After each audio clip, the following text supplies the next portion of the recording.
first thing I have written down is the announcement that PlayStation is removing digital purchase movies. Oh, okay. Even if you own them, they will remove them and you can no longer access them. What, even the ones you've bought? Yep. Hmm. I don't know if Why you is that? saw my Have they lost the license, or what's the reason for that? I don't know. I haven't read further into it yet. I read just a little bit, just mainly the part where they're just removing them. But I think it is a licensing issue. Mm-hmm. And you got to think, it kind of makes sense because look at games like Tony Hawk Pro Skater 1 and 2, where they couldn't bring back all the music for the modern day upgrade of the Yeah. game. And I Mm-hmm. think that's most likely the similar reason. Because Mm-hmm. I mean, how long can you keep up purchasing Well, licenses, to have? that's it. They can't. I suppose they'll still be making money off them, so Yeah. it would be fair on the companies. Yeah.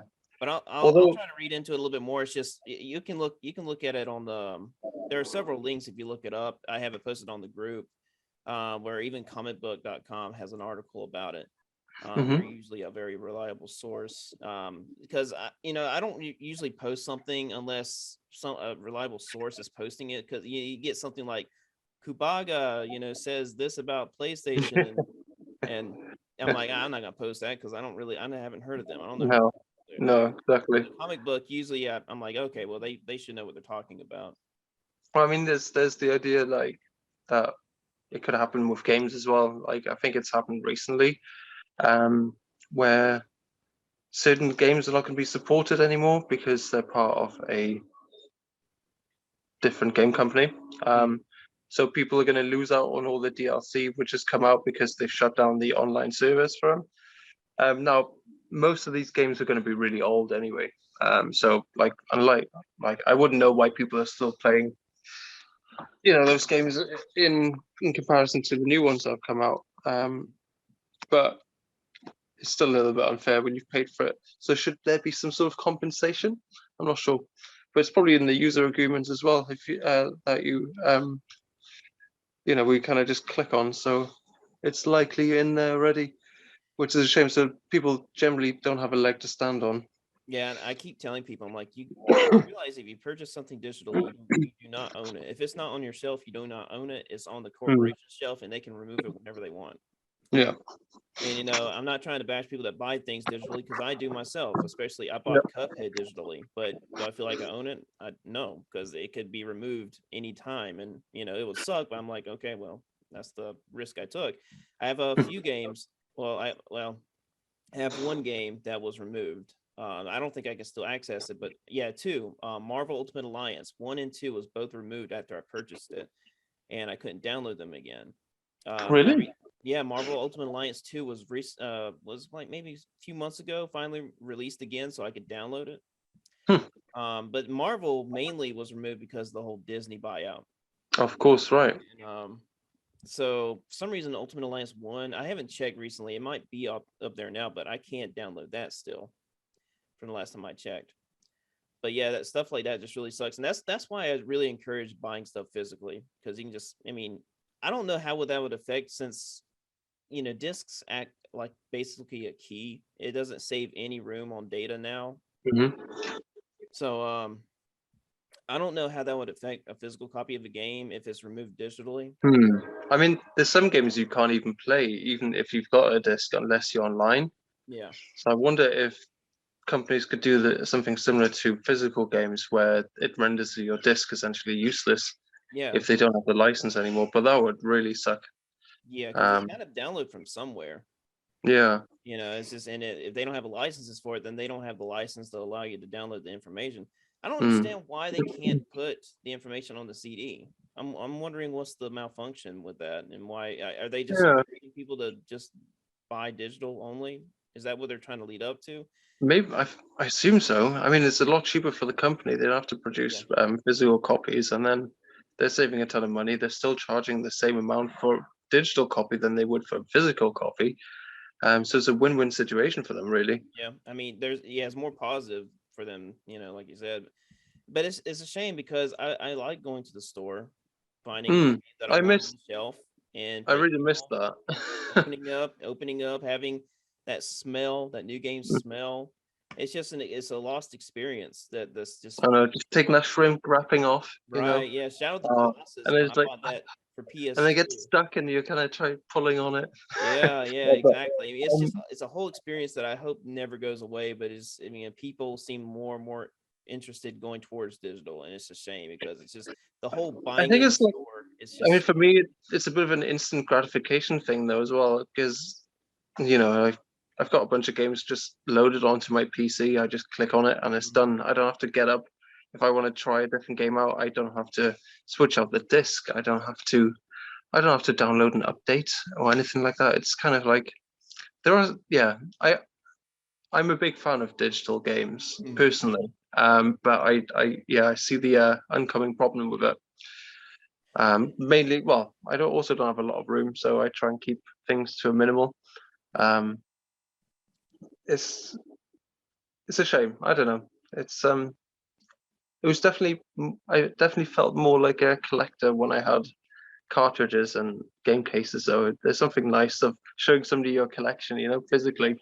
Like on my Steam library, there's currently 600 odd games. They're not all mine. They're shared with somebody else. But I was like, that doesn't look impressive. You know, imagine there's 600 games on a shelf. Mhm. You know, that would look amazing. I think a nice compromise would be, if they switched just all digital, but you have the option of receiving like a little phony case, something you can Yeah. still put on your Okay. case. I mean, something you still put on your shelf, that makes you feel like you own it, something you can display, show off, oh, Mm. look, the artwork and everything. And maybe you can even open it up and have like a little art book or something. Yeah. I Yeah. wish there Yeah. was, like I said, the basically CDs now act like keys to unlock the game, and it seems really Mm. silly, because you're still the game is technically still digital. You just have the CD to put in just so you can play it, and Yeah. it is weird. But if they can just, like I said, have a compromise where you buy something digitally and you have the option maybe to pay a little bit extra to receive like a physical copy of like some kind of art book you can just put on your Hmm. shelf and just display it like, oh yeah, I bought the game and I paid a little bit extra just to receive this little art book, and that Yeah. would Yeah. that would be fine. I wouldn't mind that. I remember when I was a kid, like I used to like I just had my NES, you know, my Nintendo, and well, they'd always have like a instead of having all the lore online, you'd have this little booklet, and it would tell you about the enemies and you know like little secrets in the story. And I remember just taking them to school with me and just reading through them, and it's just Mhm. I don't know, I kind of miss that. Like it was a slightly simpler time, but it was always kind of you had more with your imagination with these games. Um, yeah, I think I've got some of the booklets left, and it's yeah, it's nice little mementos to keep. I I was absolutely floored when they announced the Elden Ring strategy guides by Mm, they From look Software. amazing. I was so happy. I'm like, man, thank you. I didn't even, you know I was totally expecting no more strategy guides for From Software games, and I think Future Press realized how amazing their strategy guides are for the From Software Hmm. game. I wish they would release a Demon Souls strategy guide, especially with the modern day upgrade of Demon Souls. Oh Uh, yeah. Actually, remember the one I told you about that was like thousands of dollars. The Hmm. one that released, that's actually an art book. That's not a strategy guide from Okay. what I've seen. So I mean, yeah, I would like to have the art book, but personally, I just like the maps and stuff and the details about the enemies and weapons that you can earn. Hmm. So it's not a devastating loss. It's just a shame that it's priced so highly. I wish I would have. If I would have known about it, I still would have bought it. But um, I really wish they would focus on adding DLCs to the strategy guides. I know Bloodborne has one where they have the DLCs added. Dark Souls Remastered has the DLCs. I don't think Dark Souls 2 has a version of the strategy guide that has the DLCs added, which sucks. Okay. So, wait, why is it giving me a time limit? I thought I I could. think the Elden Ring guide is something I'm going to purchase.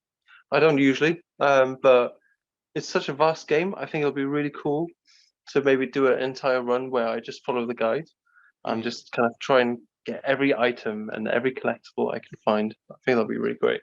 Yeah. And just finding out new stuff about the game, some of the mechanics that I didn't realize before, and yeah, it'll be really I, good. I I highly recommend. I mean, obviously, I'm not forcing anyone to do this, but whenever you're fighting a boss, I mean, try playing without the heads-up display. It adds a Okay. very interesting sense of Yeah, yeah, satisfaction because you don't know when the boss is going to die, and it's just it adds some kind of unique survival aspect to it. yeah. You can I've do noticed that something in as your simple as the videos. Asylum Demon. Just try it out on a really simple boss and see how you Hmm. feel. And once that boss dies and you don't expect it, it hits you very differently. It just like yeah. I mean, it's very that's I mean, you notice that's how I've been doing my reviews where I'm fighting Yeah, each yeah, bosses, yeah. and it's kind of a bit it's a kind of a bittersweet moment because I didn't mean to kill Malekith so quickly in my review. Um, because I think his fight only lasted maybe not even a minute, and I didn't get to explore all of his attacks, unfortunately. Mm. So, um, but still, that's the biggest downside, especially if you want to review bosses and you want to. I don't know. That's just very specific for my Well, situation for reviewing and there's, playing without there's heads up one display. there's one thing I always find when fighting a boss, and it's when you get to the last little bit of his health bar, you start panic. I personally start panicking Mhm. because I don't want to mess it up. And so I think maybe playing without a hood could make that could make the fight a little bit more even, Right. emotionally, if you know what I mean. So I might give Well, it a go. I'll definitely try it on my second playthrough because once I finish this run, I'll definitely be going through it again to get the different endings. you you definitely get a sense of when it's going to end, and Mm, it can get kind of frustrating when you feel like it should have ended by now, but it hasn't. mm. I got that a lot with Margit, where I'm fighting him and it feels like I've been spending minutes on his last phase. I'm like, man, I thought I would have killed him 3 hits ago, but then your heart starts pounding because you feel like you're going to make a mistake. So it's kind All of right, still okay. there, just more of a more you know a So it more just hits you a little impactful bit sensation. differently. Yeah, I remember. Okay. I think the boss that had my heart pounding the most was probably Draconic Tree Sentinel. Yeah. That he's still at the very top of my list of boss fights. I mean, it's just an incredible experience. Was Uh, that the one in the first area? as before you go into the Citadel, I think Right. Okay. he's guarding that fog gate where you have to Hmm. kill um two main bosses from the beginning area, like Margit, um, Godric, and Renala. I think you got to kill three of the. I think you got to kill those three. Okay. So you can unlock to the Citadel, if I'm remembering it correctly. I'll find out. But so yeah, can't wait for a strategy guide. The first one's coming at the end of the month, and then the next one's coming September, I think. September is going to be a really busy month for gaming because I mean you got I wonder why they. I wonder why they're releasing them separately. I don't know, maybe just probably just proofreading because these guides Mm. are these guys have these guys have spelling errors a lot. Okay. When you're reading Right. through them, you'll notice that it has really weird punctuations and just spelling errors. And so they're Yeah. probably just making sure that this guide is perfect as it can get Good. because Yeah. they probably got Yeah. You don't everything want. done. It's just like I said, they got to proofread it. Yeah. That's cool. I'd rather them do it properly and release it later on. That's Mm. that goes for anything. That goes for games, everything, films. It's like stop rushing things just because you made a deadline for yourself and now you can't meet it. Like Uh, wait till you do that to with yourself. God of War Ragnarok, when that comes out, like after maybe a month, people will probably finish it probably within weeks because you know God of War doesn't have the best difficulty options. Because it's more like a cinematic experience than anything challenging. Yeah. That's the Hmm. way I've always experienced God of War. I never play God of War just for just for its difficulty. It's just more like a cinematic rush, and that's what I love about the older games. But I won't go too much into how I feel about the 2018 release. But after people finish Ragnarok, which will be within maybe days or something like that, depends on what difficulty they choose, and there you're going to start seeing people saying, "Oh, where's the third? Where's God of War 6 at?" It's Hmm. incredible how people are just expecting the next game like Yeah. in the next Hmm. month or so. I'm like, Well, considering it's been like 4 years since the last one, they're gonna have to uh, wait a while. like where is it? What's going on? I'm like, give developers time to create a good game. I mean, I hope Ragnarok is really good. I hope that it's extremely better than 2018. I hope it's more expansive than God of War 4. I really hope it can turn me around to the gameplay and enjoy it more on multiple playthroughs. I'm going to try to play God of War 4 before Ragnarok comes out and see if, maybe my mind will change again. I'm going to play it on normal mode. I think my biggest mistake was playing it on Give Me a Challenge, because Oh, right, okay. it Right just from turned the into get-go. an endurance difficulty where enemies are just taking too long to kill. And so I really should have played on normal mode. And that's another thing I can get into entirely. What's the intended difficulty for video games? You ever notice whenever you click on a new game, what's the first mode that's highlighted in the difficulty options? Yeah. I mean, I assume it would be regular, normal. Yeah, normal is always highlighted when you start a new game. So that just tells you that the developers want you to play on that mode. You never Yeah. see it first highlighted on easy, on hard. And if it No. is, it's a very rare occasion. But let me restart this Zoom meeting, because for some reason they're giving me a time limit, and I thought it was unlimited with 2 people. It's okay. So let me resend a link. All right. Yeah, we're gonna have a cut there because Zoom has this weird time limit. And upgrading it is on a ridiculous amount of money. So Oh, is I it? don't mind ending it and restarting it. If I can find something else that'll last forever, like Skype or maybe even Google. Maybe Google Call might be better. So I might switch over next time, because this whole time limit thing is ridiculous. I mean, but the thing is about Zoom, what's convenient is how I can record the meetings like this without having to do anything. I haven't really used that apart from with you guys. I'm sorry? I've only used it with you guys. Oh, okay. Yeah. I use it for taking classes for my work. Okay. So that's why I'm kind of familiar with it. That's quite handy. It seems to work quite well.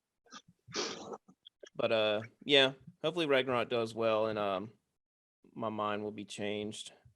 I love it when But I have to say, when's it actually coming out? Things I'm stubborn about. I'm sorry. When is it actually coming out? I think they announced that it was coming out in September or November. Oh, okay, so it's not far. Just need to get a PlayStation 5. November 9th, actually. Yep.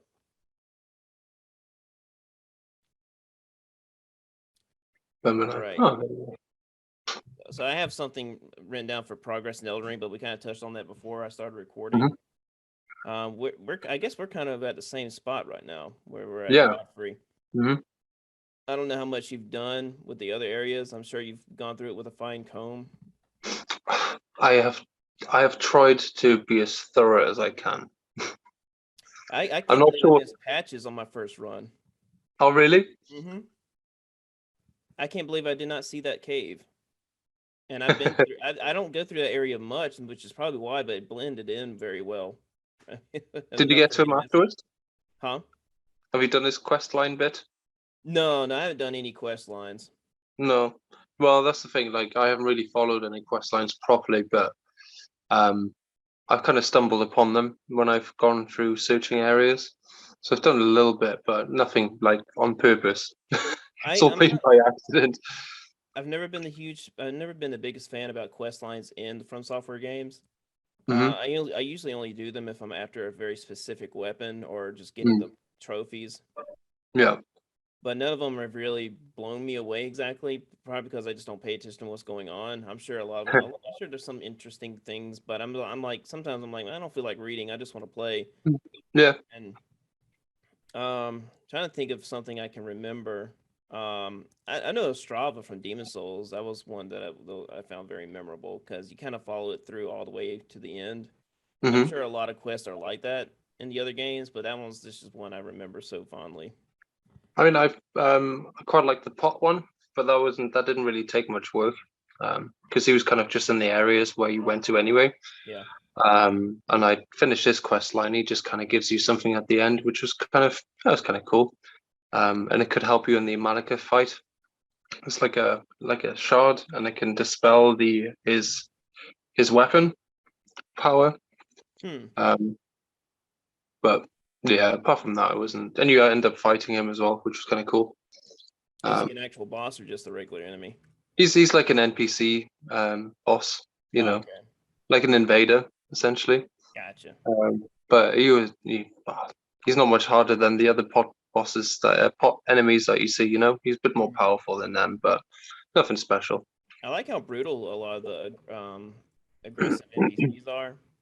The enemy NPCs. I mean, some I of them are absolutely crazy with I aggression. like the one like before the Godfrey fight. The one you meet in the capital when you step through the doors, and he's the one reading the books in the Oh route of the yeah, Bible the all-knowing dude. table. Yeah, he's He just almost a it's really like good fight. If it wasn't for the disc throwing, he just spams magic constantly, doesn't he? see, I don't have a problem with that. With all the other magic attacks, it's just that disc throwing move that he's got. It Hmm. just totally compromises the whole boss for me No, personally. can't remember. Because you can't simply jump over the disc, you can't simply roll through them because it's so awkward the Hmm. animations, and it takes up they go so far, so you just can't simply outrun them or anything like that. It's just and I got to the point where I'm like, I'm just gonna have to be aggressive with this guy. Hmm. I wanted to I Yeah, wanted to display all of his attacks, but I got as many as I could. But the best strategy was really just to stay on top of him. yeah. That's what I found because he starts healing as well. Yeah, I mean, he runs out pretty quickly, but yeah, yeah. I ended up just NPCs pummeling normally him run and kept him faster. on the floor. Every Yeah. time he got up, I just smashed him again until hmm he was down. And, It's and I like, don't like playing that way. I like being able to play and experience all their move sets. But hmm, sometimes the game's like, oh, you got to be aggressive, and you don't see hmm, anything. And Bloodborne was bad about that. Their aggressive NPCs. yeah. You want to see all their moves, but the game is pressuring you to just spam them to death, basically. And I've Mm, never liked that in Bloodborne. That's I mean, I'm sure a lot of people like that, but I'm just like, man, I just want to play the game like as a puzzle where I'm like, oh, I get to yeah. react to this attack. It's like, oh, okay, if he's acting this way, he's going to perform this attack, and it's a really satisfying experience compared to just basically spamming them where they don't do Hmm. anything. I've never been a fan of that. I mean, I don't. It's fine if that's what people like to do in these games. I've never found that satisfying to experience. I mean, there was that guy with the whips. I can't remember. He's got like you get a weird helmet of him, and it's Yeah, got like yeah, that was yeah, the one that I remember the most because how aggressive he was. yeah. I mean, there was like no getting away from that thing. It's, I think I had the Godslayer greatsword, and I ended up having to abuse that with the black flame just to get him to stop attacking me for a while and like do a decent chunk of health on him. But yeah, that was very aggressive.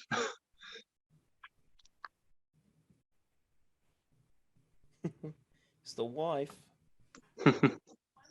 I just see like a blurry silhouette in the background at the moment. Yeah, I have the background blurred out because Yeah, the it's fine. room is a bit of a mess. But yeah, she wants to have supper, so I might need to get off here in a few moments. That's fine. I'm gonna have to feed the dogs anyway, so must be nice to do this again. Okay, Get yeah, some I more guess we time. can end it here. I have a lot of other stuff to talk about, but we can continue it next time whenever you can. Yeah, absolutely. I, But I quite like little short bursts if you want to do that, and you can just put the videos together or something. yeah, no, I don't know when this will be uploaded. I'm gonna try to create a small little intro, like a little snippet of what I want to Hmm. do, and then create a bigger one. I don't want to make Yeah, a super long intro, just something for just a few seconds. yeah. Something they'll say "Solar for Life Podcast," something nice like that with a nice little jingle. Hmm. But all right, man. Well, I'll talk to Sounds you later. good. Okay? All right, take it easy. All right. Bye.